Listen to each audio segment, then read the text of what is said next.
ಮಾದಕ ವಸ್ತು ಗಾಂಜಾ ಸೇವನೆ ಮಾಡಿರುವುದು ವೈದ್ಯಕೀಯ ಪರೀಕ್ಷೆಯಿಂದ ದೃಢಪಟ್ಟಿರುವ ಹಿನ್ನೆಲೆಯಲ್ಲಿ ಬನವಾಸಿ ಪಿಎಸ್ಐ ಚಂದ್ರಕಲಾ ಪತ್ತಾರ್ ಇವರು ಶಿರಸಿ ತಾಲೂಕಿನ ಚಿಪ್ಪಗಿ ಗ್ರಾಮದ ಧನುಷ್ ವಿನಾಯಕ್ ಶೇಟ್ ಮೇಲೆ ಪ್ರಕರಣ ದಾಖಲಿಸಿದ್ದಾರೆ. ಈ ಆರೋಪಿಯು ಶಿರಸಿಯಲ್ಲಿ ಡಾಮಿನೋಸ್ ಡೆಲಿವರಿ ಕೆಲಸ ಮಾಡುತ್ತಿದ್ದು, ಈತನನ್ನು ಬನವಾಸಿ ವ್ಯಾಪ್ತಿಯ ಉಂಚಳಿ ಸರ್ಕಾರಿ ಶಾಲೆ ಹತ್ತಿರದ ಸಾರ್ವಜನಿಕ ಸ್ಥಳದಲ್ಲಿ ಗಾಂಜಾ ಸೇವನೆ ಮಾಡಿದ ಸಂಶಯದ ಮೇಲೆ ತಪಾಸಣೆಗೆ ಒಳಪಡಿಸಲಾಗಿತ್ತು. ಆಗ ಈತ ಗಾಂಜಾ ಸೇವನೆ ಮಾಡಿರುವುದು ವೈದ್ಯಕೀಯ ಪರೀಕ್ಷೆಯಿಂದ ದೃಢಪಟ್ಟಿದೆ. ಕಾರಣ ಈತನ ಮೇಲೆ ಪ್ರಕರಣ ದಾಖಲಿಸಲಾಗಿದೆ. ಶಿರಸಿಕೊಂಟ ರಸ್ತೆಯಲ್ಲಿರುವ ಮಂಜುಗುಣಿ ಬಳಿ ಭೀಕರ ರಸ್ತೆ ಅಪಘಾತ ಸಂಭವಿಸಿದ್ದು, ಬೈಕ್ನಲ್ಲಿದ್ದ ಇಬ್ಬರಿಗೆ ಗಂಭೀರ ಗಾಯಗಳಾಗಿವೆ. ಇನ್ನು ಬೈಕ್ ಮತ್ತು ಟಾಟಾ ಎಸ್ ನಡುವೆ ಡಿಕ್ಕಿ ಸಂಭವಿಸಿದ್ದು, ದಾಸನಕೊಪ್ಪದ ಸೋಯಲ್ ಜಾಬೀರ್ ಮಿಠೇಗಾರ್ ಹಾಗೂ ಶಿರಸಿ ರಾಜೀವ್ ನಗರದ ಆನಂದ್ ಭೋವಿವಡ್ಡರ್ ಗಾಯಗೊಂಡ ವ್ಯಕ್ತಿಗಳಾಗಿದ್ದಾರೆ. ಇನ್ನು ನಾರಾಯಣ್ ಎಂಬುವರು ತಮ್ಮ ಆಂಬ್ಯುಲೆನ್ಸ್ ಮೂಲಕ ಸರ್ಕಾರಿ ಆಸ್ಪತ್ರೆಗೆ ಗಾಯಾಳುಗಳನ್ನು ಸಾಗಿಸಿದ್ದಾರೆ.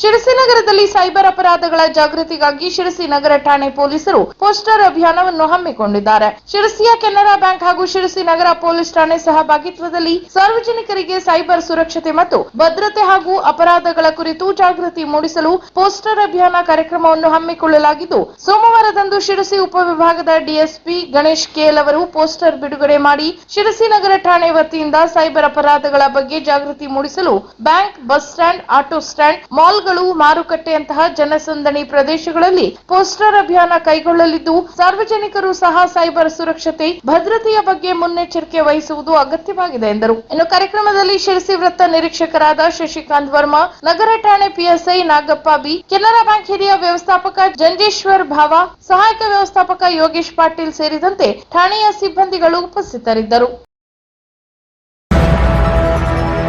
ನಗರದ ತಾಲೂಕು ಆಡಳಿತ, ನಗರಸಭೆ, ತಾಲೂಕು ಪಂಚಾಯತ್ ಮತ್ತು ಶ್ರೀ ಭಕ್ತ ಕನಕದಾಸ ಸೇವಾ ಟ್ರಸ್ಟ್ ಇವರ ಸಂಯುಕ್ತ ಆಶ್ರಯದಲ್ಲಿ ಭಕ್ತ ಶ್ರೇಷ್ಠ ಶ್ರೀ ಕನಕದಾಸ ಇವರ 537ನೇ ಜಯಂತಿಯನ್ನು ಆಚರಿಸಲಾಯಿತು. ಇನ್ನು ಕಾರ್ಯಕ್ರಮವನ್ನು ಉದ್ಘಾಟಿಸಿ ಮಾತನಾಡಿದ ನಗರಸಭಾಧ್ಯಕ್ಷೆ ಶರ್ಮಿಳಾ ಮದನ್ಗಿರಿ ಅವರು ಕನಕದಾಸರ ತತ್ವ ಆದರ್ಶಗಳನ್ನು ಇಂದಿನ ಯುವ ಜನತೆ ಅಳವಡಿಸಿಕೊಳ್ಳಬೇಕೆಂದು ತಿಳಿಸಿದರು.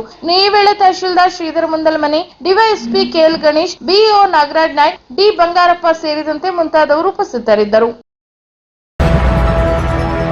ಶಿರಗುಣಿಯ ಸರ್ಕಾರಿ ಪ್ರೌಢಶಾಲೆಯು ಇಂದು ರಜತ ಮಹೋತ್ಸವ ಆಚರಣೆ ಮಾಡುತ್ತಿದೆ ಎಂದರೆ ಅದರ ಸಂಪೂರ್ಣವಾದ ಶ್ರೇಯಸ್ಸು ಅಂದು ಶಾಲೆ ತೆರೆಯಲು ಆಸಕ್ತಿ ವಹಿಸಿದ್ದ ಗ್ರಾಮಸ್ಥರಿಗೆ ಮತ್ತು ಅಂದಿನ ಜನಪ್ರತಿನಿಧಿಗಳಿಗೆ ಸಲ್ಲಿಸಬೇಕು ಎಂದು ಶಾಸಕ ಭೀಮಣ್ಣ ನಾಯ್ಕ್ ತಿಳಿಸಿದರು. ಅವರು ಸಿದ್ದಾಪುರ ತಾಲೂಕಿನ ಶಿರಗುಣಿ ಸರ್ಕಾರಿ ಪ್ರೌಢಶಾಲೆಯ ರಜತ ಮಹೋತ್ಸವ ಕಾರ್ಯಕ್ರಮ ಉದ್ಘಾಟಿಸಿ ಮಾತನಾಡಿದರು. ಹಿಂದಿನ ನಮ್ಮ ಶಾಸಕರಾಗಿರ್ತಕ್ಕಂಥ ಸಂದರ್ಭ, ಹಿಂದಿನ ಶಿಕ್ಷಣ ಸಚಿವರಾಗಿರ್ತಕ್ಕಂಥ ಮಾನ್ಯ ಕಾಗೇರಿ ಸಾಹೇಬರು ಕೂಡ ನಾನು ನೆನಪನ್ನ ಮಾಡ್ಕೊಳ್ಬೇಕಾಗತ್ತೆ. ಅವರು ಕೂಡ ಸಾಕಷ್ಟು ಶ್ರಮ ವಹಿಸಿ ಈ ಭಾಗದಲ್ಲಿ ಶಾಲೆಗಳನ್ನ ತೆರೆಯುವ ಮುಖಾಂತರ, ಒಳ್ಳೆ ಶಿಕ್ಷಣ ಕೊಡೋದ್ರ ಮುಖಾಂತರ ಇವತ್ತು ನಮ್ಮ ಶಿರಸಿ ಶೈಕ್ಷಣಿಕ ಜಿಲ್ಲೆ ರಾಜ್ಯದಲ್ಲೇ ಮುಂಚೂಣಿಯಲ್ಲಿರ್ತಕ್ಕಂಥ ಶಿರಸಿ ಶೈಕ್ಷಣಿಕ ಜಿಲ್ಲೆ ಇದೆ ಅನ್ನೋದು ಏನಾದ್ರು ಆದ್ರೆ ಇದು ಇಲ್ಲಿಯ ಶಿಕ್ಷಕರ, ಈ ಜಿಲ್ಲೆಯ ಶಿಕ್ಷಕರ ಕೊಡುಗೆ ಅವರ. ಇನ್ನು ಇಂತಹ ಪವಿತ್ರವಾದ ಕೆಲಸಗಳಿಗೆ ಬರುವ ಎಲ್ಲಾ ಸರ್ಕಾರಗಳಿಗೂ ಸಹಕಾರ ನೀಡುತ್ತಲೇ ಬಂದಿದೆ ಎಂದು ತಿಳಿಸಿದ ಅವರು ಮುಂದೆಯೂ ಇದೇ ರೀತಿಯ ಸಹಕಾರ ನೀಡುವುದಾಗಿ ತಿಳಿಸಿದರು. ಈ ಶಾಲೆಯ, ಈ ಹೈಸ್ಕೂಲಿನ ಏನು ಎಲ್ಲ ಶಿಕ್ಷಕರು ಕೂಡ ಹಿಂದೆ ಇದ್ದಂತ ಶಿಕ್ಷಕರಿರ್ಬೋದು, ಈಗ ಕಲಿಸತಕ್ಕಂತ ಎಲ್ಲ HM ಇರ್ಬೋದು, ಶಿಕ್ಷಕರಿರ್ಬೋದು, ಬಹಳ ಅತಿಥಿವಾಗಿರ್ತಕ್ಕಂಥ ಶಿಕ್ಷಕರ ವೃಂದ ಇರೋದ್ರಿಂದ ತಾವೆಲ್ಲರೂ ಕೂಡ ಈ ಭಾಗದ ಮಕ್ಕಳನ್ನ ಹೆಚ್ಚೆಚ್ಚು ಶಾಲೆಗಳಿಗೆ, ಪ್ರೈಮರಿ ಶಾಲೆಗಳಿಗೆ ಕಲಿಸುವ ಮುಖಾಂತರ ಆ ಭಾಗದ ಕೆನರಾ ಡಿಸಿಸಿ ಬ್ಯಾಂಕ್ ಲಿಮಿಟೆಡ್ ಪ್ರಧಾನ ಕಚೇರಿ ಶಿರಸಿ ಹಾರ್ದಿಕ ಅಭಿನಂದನೆಗಳು.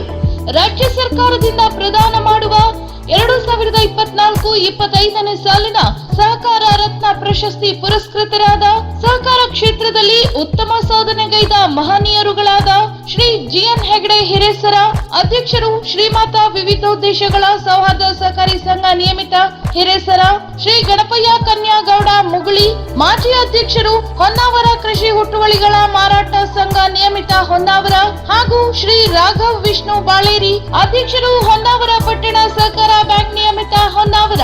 ಇವರಿಗೆ ಹಾರ್ದಿಕ ಶುಭಾಶಯಗಳನ್ನು ಕೋರುವವರು ಶ್ರೀ ಶಿವರಾಮ್ ಹೆಬ್ಬಾರ್, ಅಧ್ಯಕ್ಷರು, ಶ್ರೀ ಮೋಹನ್ ದಾಸ್ ಜೆ ನಾಯಕ್, ಉಪಾಧ್ಯಕ್ಷರು, ಶ್ರೀ ಶ್ರೀಕಾಂತ್ ಜಿ ಭಟ್, ವ್ಯವಸ್ಥಾಪಕ ನಿರ್ದೇಶಕರು, ಆಡಳಿತ ಮಂಡಳಿಯ ಎಲ್ಲ ಸದಸ್ಯರು ಹಾಗೂ ಸಮಸ್ತ ಸಿಬ್ಬಂದಿ ವರ್ಗ, ಕೆನರಾ ಡಿಸಿಸಿ ಬ್ಯಾಂಕ್ ಲಿಮಿಟೆಡ್, ಪ್ರಧಾನ ಕಚೇರಿ, ಶಿರಸಿ. ಶಾಸಕರಾದ ಶಿವರಾಮ್ ಹೆಬ್ಬಾರ್ ಅವರು ಸೋಮವಾರದಂದು ಯಲ್ಲಾಪುರ ತಾಲೂಕಿನ ಕುಂದರಗಿ ವಿವಿಧೋದ್ದೇಶ ಪ್ರಾಥಮಿಕ ಗ್ರಾಮೀಣ ಕೃಷಿ ಸಹಕಾರ ಸಂಘ ನಿಯಮಿತ ಭರತನಹಳ್ಳಿ ಇದರ ನೂತನ ಕಟ್ಟಡವನ್ನು ಉದ್ಘಾಟಿಸಿ ಶುಭ ಹಾರೈಸಿದರು. ನಂತರ ನಡೆದ ಸಭಾ ಕಾರ್ಯಕ್ರಮವನ್ನು ಉದ್ದೇಶಿಸಿ ಮಾತನಾಡಿದರು. ಈ ವೇಳೆ ವಿಧಾನ ಪರಿಷತ್ ಸದಸ್ಯರಾದ ಶಾಂತಾರಾಮ್ ಸಿದ್ದಿ, ಕುಂದರಗಿ ಸೇವಾ ಸಹಕಾರಿ ಸಂಘದ ಅಧ್ಯಕ್ಷರಾದ ಹೇರಂಬ ಹೆಗಡೆ, ಟಿಎಸ್ಎಸ್ ಸಂಸ್ಥೆ ಅಧ್ಯಕ್ಷರಾದ ಗೋಪಾಲಕೃಷ್ಣ ವೈದ್ಯ, ಗ್ರಾಮ ಪಂಚಾಯತ್ ಅಧ್ಯಕ್ಷರಾದ ಯಮುನಾ ಸಿದ್ದಿ ಸೇರಿದಂತೆ ಸಹಕಾರಿ ಸಂಘದ ಉಪಾಧ್ಯಕ್ಷರು, ನಿರ್ದೇಶಕರು, ಸದಸ್ಯರು ಹಾಗೂ ಹಿರಿಯ ಸಹಕಾರಿಗಳು ಉಪಸ್ಥಿತರಿದ್ದರು. 71ನೇ ಸಹಕಾರಿ ಸಪ್ತಾಹದ 2ನೇ ದಿನದ ಕಾರ್ಯಕ್ರಮ ಮುಂಡುಗೆ ಮನೆ ಸೊಸೈಟಿಯಲ್ಲಿ ಅರ್ಥಪೂರ್ಣವಾಗಿ ನಡೆಯಿತು. ಈ ವೇಳೆ ಪ್ರಾಸ್ತಾವಿಕ ಮಾತನಾಡಿದ ಸಂಘದ ಅಧ್ಯಕ್ಷ ಗೋಪಾಲಕೃಷ್ಣ ವೈದ್ಯ, ನಾವು ಇಂದು ಸರ್ವ ಸದಸ್ಯರಿಗಾಗಿ ಪಹಣಿ ಪತ್ರಿಕೆ ನೋಡುವ ವಿಧಾನದ ಬಗ್ಗೆ ಮಾಹಿತಿ ಹಾಗೂ ವನ್ಯಜೀವಿ ಸಂರಕ್ಷಣೆ ಮತ್ತು ಅದರೊಟ್ಟಿಗೆ ಕೃಷಿ ಸವಾಲುಗಳ ಬಗ್ಗೆ ಚಿಂತನಾ ಕಾರ್ಯಕ್ರಮವನ್ನು ಹಮ್ಮಿಕೊಂಡಿರುತ್ತೇವೆ. ನಾವು ಈ ಹಿಂದೆಯೂ ಸದಸ್ಯರೆಲ್ಲರೂ ಸಾಕ್ಷರರಾಗಬೇಕೆಂದು ಬೇರೆ ಬೇರೆ ರೀತಿಯ ಮಾಹಿತಿ ಕಾರ್ಯಕ್ರಮ ಏರ್ಪಡಿಸಿದ್ದೆವು. ಇನ್ನು ನಮ್ಮ ಭಾಗದಲ್ಲಿ ಇನ್ನುವರೆಗೆ ಒಂದು ತಲೆಮಾರಿನವರೆಗಿನ ಆಸ್ತಿ ವಾರಿಸ ದಾಖಲಾಗದೇ ಇರುವುದು ಕಂಡುಬರುತ್ತದೆ.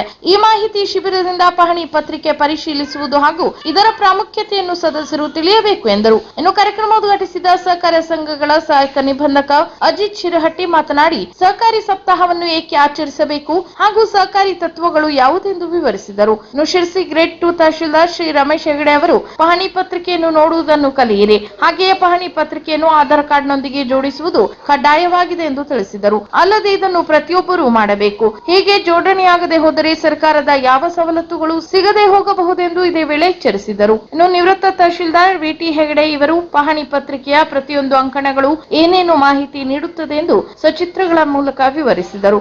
ಈ ವೇಳೆ ಉಪ ಅರಣ್ಯ ಸಂರಕ್ಷಣಾಧಿಕಾರಿ ಡಾಕ್ಟರ್ ಅಜ್ಜಯ್ಯ ಮಾತನಾಡಿ, ನಾವು ರೈತರ ಸಹಕಾರದೊಂದಿಗೆ ಅರಣ್ಯ ಬೆಳೆಸುವುದನ್ನು ಮಾಡುತ್ತಿದ್ದೇವೆ. ಅಲ್ಲದೆ ವನ್ಯ ಪ್ರಾಣಿಗಳಿಂದ ಜಮೀನನ್ನು ರಕ್ಷಣೆ ಮಾಡಿಕೊಳ್ಳಲು 50 ಧನ ಸಹಾಯದೊಂದಿಗೆ ಸೋಲಾರ್ ವಿದ್ಯುತ್ ಬೇಲಿಯನ್ನು ಅಳವಡಿಸಿಕೊಡುತ್ತೇವೆ. ಆದಾಗ್ಯೂ ರೈತರ ಬೆಳೆ ಹಾಳಾದಲ್ಲಿ ರೈತರಿಗೆ ಸೂಕ್ತ ಪರಿಹಾರವನ್ನು ನೀಡುತ್ತೇವೆ ಎಂದರು. ಇನ್ನು ಪರಿಸರ ತಜ್ಞ ಶಿವಾನಂದ್ ಕಳವೆ ಮಾತನಾಡಿ, ಬ್ರಿಟಿಷರ ಕಾಲದಲ್ಲಿ ವನ್ಯ ಪ್ರಾಣಿ ವಧೆಗೆ ಪರ್ಮಿಷನ್ ಇದ್ದಿತ್ತು. ಅಲ್ಲದೆ ಪ್ರಾಣಿ ವಧೆ ಮಾಡಿದ್ದಕ್ಕೆ ಪರಿಹಾರ ರೂಪದಲ್ಲಿ ರೈತರಿಗೆ ಹಣ ದೊರೆಯುತ್ತಿತ್ತು. ಆದರೆ ಈಗ ಕಾಲ ಬದಲಾಗಿ ಪರಿಸರ ಹಾಗೂ ವನ್ಯ ಪ್ರಾಣಿಗಳು ನಮ್ಮ ಅವಿಭಾಜ್ಯ ಅಂಗವಾಗಿವೆ. ಅವುಗಳನ್ನು ರಕ್ಷಿಸುವುದು ನಮ್ಮ ಕರ್ತವ್ಯವಾಗಿದೆ. ಹಾಗಾಗಿ ಅವುಗಳ ರಕ್ಷಣೆಯೊಂದಿಗೆ ಕೃಷಿಯನ್ನು ಮಾಡಿಕೊಂಡು ಹೋಗಬೇಕು ಎಂದರು. ವೇದಿಕೆಯಲ್ಲಿ ನಬಾರ್ಡ್ ಡಿಡಿಎಂ ಸುನಿಲ್ ನಾಯ್ಕ್ ಹಾಗೂ ಎಸಿಎಫ್ ಶ್ರೀ ಹರೀಶ್ ಅವರು ಉಪಸ್ಥಿತರಿದ್ದರು. ಇನ್ನು ಸಂಘದ ಉಪಾಧ್ಯಕ್ಷ ರಾಘವೇಂದ್ರ ಹೆಗಡೆ ಸ್ವಾಗತಿಸಿದರೆ, ಕಂದಾಯ ಇಲಾಖೆ ಅಣ್ಣಪ್ಪ ಹಾಗೂ ರವಿ ಚಲವಾದಿ ಮತ್ತು ಅರಣ್ಯ ಇಲಾಖೆ ಸಿಬ್ಬಂದಿ ಕೂಡ ಕಾರ್ಯಕ್ರಮದಲ್ಲಿ ಉಪಸ್ಥಿತರಿದ್ದರು. ನಂತರ ಮಧ್ಯಾಹ್ನ ಸಂಘದ ಸಿಬ್ಬಂದಿಗಳಿಗಾಗಿ ತೆರಿಗೆ ಸಲಹೆಗಾರ ಆರ್ಜಿ ಭಟ್ ಹಾಗೂ ಸಹಾಯಕ ಗಣಪತಿ ಇವರು ಜಿಎಸ್ಟಿ ಬಗ್ಗೆ ಮಾಹಿತಿ ಕಾರ್ಯಾಗಾರವನ್ನು ನಡೆಸಿಕೊಟ್ಟರು. ರಾಷ್ಟ್ರ ಕಟ್ಟುವ ಕಾರ್ಯಕ್ಕೆ ಸಾಹಿತ್ಯ ಗೋಷ್ಠಿಗಳು ಪ್ರೇರಣೆಯಾಗಲಿ ಎಂದು ಅಖಿಲ ಭಾರತೀಯ ಸಾಹಿತ್ಯ ಪರಿಷತ್ನ ಕರ್ನಾಟಕದ ಉಪಾಧ್ಯಕ್ಷ ಎಸ್ಜಿ ಕೋಟೆ ಬಾಗಲಕೋಟೆ ತಿಳಿಸಿದರು. ಬನವಾಸಿಯ ವನವಾಸಿ ಯಾತ್ರಿ ನಿವಾಸದಲ್ಲಿ ಭಾನುವಾರ ಅಖಿಲ ಭಾರತ ಸಾಹಿತ್ಯ ಪರಿಷತ್ ಶಿರಸಿ ಜಿಲ್ಲಾ ಹಾಗೂ ಬನವಾಸಿ ತಾಲೂಕು ಸಮಿತಿ ಹಮ್ಮಿಕೊಂಡಿದ್ದ ಪಂಪ ಕಂಡ ಭಾರತ ರಾಜ್ಯ ಸಾಹಿತ್ಯ ಗೋಷ್ಠಿ ಕಾರ್ಯಕ್ರಮ ಉದ್ಘಾಟಿಸಿ ಅವರು ಮಾತನಾಡಿದರು. ಇನ್ನು ನಿವೃತ್ತ ಪ್ರಾಂಶುಪಾಲ ಕನ್ನಡ ವಿದ್ವಾಂಸ ಡಾಕ್ಟರ್ ವಿಷ್ಣು ಭಟ್ ಪಾದೇಕಲ್ಲು ಉಡುಪಿ ಅವರು ಮಾತುಗಳನ್ನಾಡುತ್ತಾ, ಪಂಪ ಎಂಬ ಎರಡಕ್ಷರದಲ್ಲಿ ವಿಶೇಷ ಪ್ರೇರಣೆ ಇದೆ. ಪಂಪನ ಕಾವ್ಯಗಳನ್ನು ಶತಮಾನಗಳಿಂದ ಗೌರವಿಸುತ್ತಾ ಬರಲಾಗಿದೆ. ಇತಿಹಾಸ ಮತ್ತು ಪುರಾಣವನ್ನು ಕಾವ್ಯವಾಗಿಸಿದ ಹಿರಿಮೆ ಆದಿಕವಿ ಪಂಪನದ್ದಾಗಿದೆ ಎಂದರು. ಇನ್ನು ಅಖಿಲ ಭಾರತ ಸಾಹಿತ್ಯ ಪರಿಷತ್ನ ನಾರಾಯಣ್ ಶೇವಿರೆ ಪ್ರಾಸ್ತಾವಿಕ ಮಾತನಾಡಿ, ಸಾಹಿತ್ಯ ಗೋಷ್ಠಿಗಳು ಭಾಷೆಗಳ ನಡುವೆ ಮಾಧುರ್ಯವನ್ನು ಉಂಟು ಮಾಡುತ್ತವೆ. ಅಖಿಲ ಭಾರತೀಯ ಸಾಹಿತ್ಯ ಪರಿಷತ್ ಸಮಾಜಕ್ಕೆ ಸದಾಕಾಲ ಸಾಹಿತ್ಯದ ಮುಖಾಂತರ ಹಿತ ನೀಡುವ ಕಾರ್ಯ ಮಾಡುತ್ತಿದೆ ಎಂದರು. ಇನ್ನು ಶಿರಸಿ ಜಿಲ್ಲಾ ಅಖಿಲ ಭಾರತ ಸಾಹಿತ್ಯ ಪರಿಷತ್ ಅಧ್ಯಕ್ಷ ಗಂಗಾಧರ್ ಕೊಳಗಿ ವೇದಿಕೆಯಲ್ಲಿ ಉಪಸ್ಥಿತರಿದ್ದರು. ನಂತರದಲ್ಲಿ ಮಹಾರಾಣಿ ಪದವಿ ಕಾಲೇಜಿನ ಕನ್ನಡ ಪ್ರಾಧ್ಯಾಪಕ ಡಾಕ್ಟರ್ ಜಗದೀಶ್ ತಂಗನೂರ್, ಡಾಕ್ಟರ್ ಜಗದೀಶ್ ತರಗನೂರ್ ಮೈಸೂರು ಇವರಿಂದ ವಿಕ್ರಮಾರ್ಜುನ ವಿಜಯದ ಕರ್ಣ, ಸಾಹಿತ್ಯ ವಿದ್ವಾಂಸ ವಿಮರ್ಶಕ ಡಾಕ್ಟರ್ ಶ್ರೀಧರ್ ಹೆಗಡೆ ಭದ್ರನ್ ಧಾರವಾಡ ಇವರಿಂದ ಅರಿಕೇಸರಿ ಅರ್ಜುನನಾದ ಬಗ್ಗೆ ವಿಷಯ ಮಂಡನೆ ಮಾಡಲಾಯಿತು.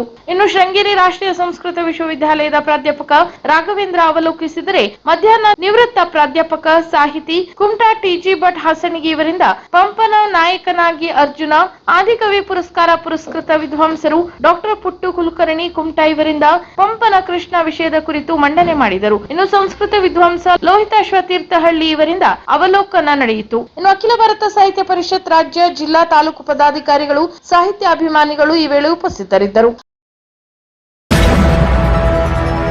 ರಾಜ್ಯ ಕಾನೂನು ಮತ್ತು ಸಂಸದೀಯ ಹಾಗೂ ಪ್ರವಾಸೋದ್ಯಮ ಸಚಿವ ಎಚ್.ಕೆ. ಪಾಟೀಲ್ ರವಿವಾರ ಶ್ರೀ ಕ್ಷೇತ್ರ ಇಡಗುಂಜಿ ಗಣಪತಿಯ ದರ್ಶನ ಪಡೆದು ಪೂಜೆ ಸಲ್ಲಿಸಿದರು. ಅರ್ಚಕ ರಮಾನಂದ್ ಭಟ್ ದೇವತಾ ಕಾರ್ಯವನ್ನು ನೆರವೇರಿಸಿಕೊಟ್ಟರು. ಉಡುಪಿಯಲ್ಲಿನ ನ್ಯಾಯಾಲಯ ಕಾರ್ಯಕ್ರಮ ಮುಗಿಸಿ ಗದಗಿಗೆ ತೆರಳುವಾಗ ಮಾರ್ಗದಲ್ಲಿ ಸಚಿವರು ಶ್ರೀದೇವರ ದರ್ಶನ ಪಡೆದಿದ್ದು, ಸಚಿವರೊಂದಿಗೆ ಎನ್ಎಸ್ ಶಿಕ್ಷಣ ಸಂಸ್ಥೆ ಅಧ್ಯಕ್ಷ ರಘು ಪೈ, ಕೆಪಿಸಿಸಿ ಸದಸ್ಯ ಎಂಎನ್ ಸುಬ್ರಹ್ಮಣ್ಯ, ಪಟ್ಟಣ ಪಂಚಾಯತ್ ಉಪಾಧ್ಯಕ್ಷ ಸುರೇಶ್ ಹೊನ್ನಾವರ್, ಕುಂದಾಪುರದಿಂದ ಉದ್ದಿಮೆದಾರ ಚಂದ್ರಶೇಖರ್ ಶೆಟ್ಟಿ ಹಾಗೂ ಇತರರು ಉಪಸ್ಥಿತರಿದ್ದರು. ಮನುಕುಲದ ಸಮಾನತೆಯ ಹರಿಕಾರ ಕನಕದಾಸರು. ಸಾಹಿತ್ಯ ಲೋಕಕ್ಕೆ ಅವರ ಕೊಡುಗೆ ಅಪಾರ ಎಂದು ಪ್ರಾಂಶುಪಾಲೆ ಶ್ರೀಮತಿ ಗಿರಿಜಾ ಪೂಜಾರಿ ಅವರು ಅಭಿಪ್ರಾಯಪಟ್ಟರು. ಅವರು ಶಿರಸಿ ಇಸಳೂರಿನ ಡಾಕ್ಟರ್ ಬಿಆರ್ ಅಂಬೇಡ್ಕರ್ ವಸತಿ ಶಾಲೆಯಲ್ಲಿ ನಡೆದ ಕನಕದಾಸ ಜಯಂತಿ ಕಾರ್ಯಕ್ರಮವನ್ನು ಉದ್ಘಾಟಿಸಿ ಮಾತನಾಡಿದರು. ಇನ್ನು ಕುಲವೆಂದು ಹೊಡೆದಾಡಬೇಡಿ, ನಮ್ಮ ಕುಲದ ನೆಲೆಯನ್ನು ಏನಾದರೂ ಬಲ್ಲಿರ. ಆತ್ಮ ಯಾವ ಕುಲ, ಜೀವ ಯಾವ ಕುಲ, ತತ್ವವೇಂದ್ರಿಯಗಳ ಕುಲ ಯಾವುದು ಹೇಳಿರಯ್ಯ ಎಂದು ಮನುಕುಲದ ಸಮಾನತೆಯ ಬಗ್ಗೆ ಸಾರಿ ಹೇಳಿದ ಮಹಾನ್ ಸಂತ ಕನಕದಾಸರು. ಅವರ ಬೋಧನೆಗಳು ಇಂದಿಗೂ ಪ್ರಸ್ತುತ.